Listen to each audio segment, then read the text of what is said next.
When Lina was younger, she used to think that love was just a distraction. Like, why would you want to slow yourself down when you got bigger goals to chase? Her world was all about deadlines, about pushing through all the noise, so she could focus on her books. That was the only way she knew how to get ahead, to be the first in her family to graduate from university. Love, well, that was just for suckers. But one afternoon, as she was rushing across the campus quad, rain-soaked papers clutched to her chest, she slipped on the wet pavement. Next thing she knew, she was staring at the ground, bracing for the impact. Then a hand grabbed her. A strong hand pulled her up. When she looked up, she saw him. Michael, the quiet kid from her statistics class. He was standing there with an umbrella, concern etched on his face. "You okay?" he asked, offering her not just his hand, but his umbrella too. And that small act of kindness turned into something big, like really big. First, it was just study sessions. Two people hunched over books in the corner of a cafe. Then it was coffee, talking for hours about everything and nothing.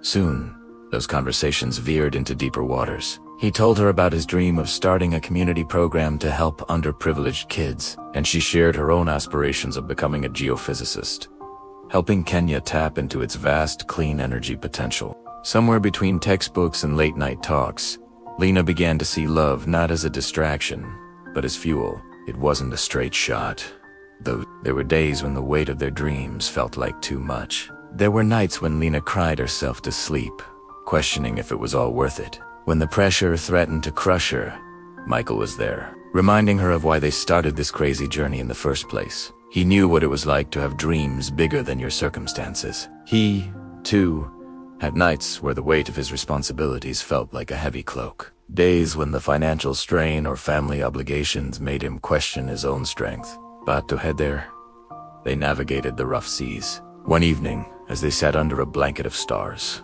Michael turned to Lina and said, "You know, I used to think love was a distraction too, something that would hold you back from chasing your dreams, from becoming who you're meant to be. But then I met you, Lina, and you showed me that the right kind of love, the love that uplifts you, challenges you and supports you, that's the kind of love that pushes you forward. It's not a distraction, it's a driving force." And he was right. Love wasn't slowing them down. It was propelling them forward.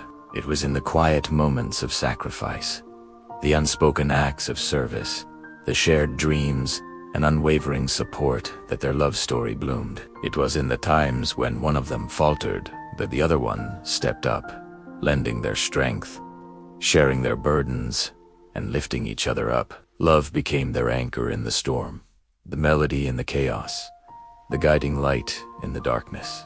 Years flew by, filled with laughter, growth, and the joy of shared victories. Finally, they stood together at their graduation, hand in hand, ready to take on the world. As Lina looked out at the sea of faces, she realized that their love had been the secret ingredient to their success. It wasn't about the money, the fame, or the recognition. It was about the two of them, hand in hand, ready to face whatever challenges came their way. Love had taught them patience, understanding, and forgiveness. It had shown them the true meaning of strength, not in the absence of struggle, but in the triumph over it. As they stepped into the future, they carried with them the truth that real love doesn't just fill your heart, it builds your wings. And with those wings, they were ready to fly towards their dreams, knowing that together they could soar to unimaginable heights.